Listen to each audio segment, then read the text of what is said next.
America Iran দ্বন্দ্বের সূচনা কখন, কিভাবে? এর শিকড় ১৯৫৩ সালে তৎকালীন প্রধানমন্ত্রী মুহাম্মদ মোসাদ্দেক ইরানের তেল শিল্প জাতীয়করণ করেন, আর এতেই পৃথিবীর পশ্চিমী শক্তিগুলোর মাথায় হাত পড়ে। কারণ ইরান বিশ্বের অন্যতম বড় তেল ও গ্যাস শক্তির উৎস।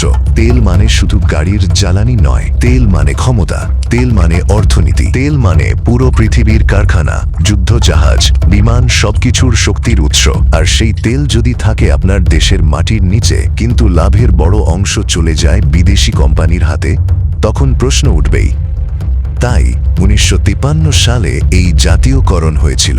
এতে ক্ষুব্ধ হয় পশ্চিমা শক্তি। সিআইএ ও ব্রিটিশ গোয়েন্দারা গোপন অপারেশন চালিয়ে তাকে ক্ষমতাচ্যুতও করে। তারপর ক্ষমতায় বসানো হয় শাহ মুহাম্মদ রেজা পল্লবীকে। শাহ ছিলেন পশ্চিমাপন্থী, কিন্তু তার শাসনে বাড়তে থাকে দুর্নীতি, দমন নীতি।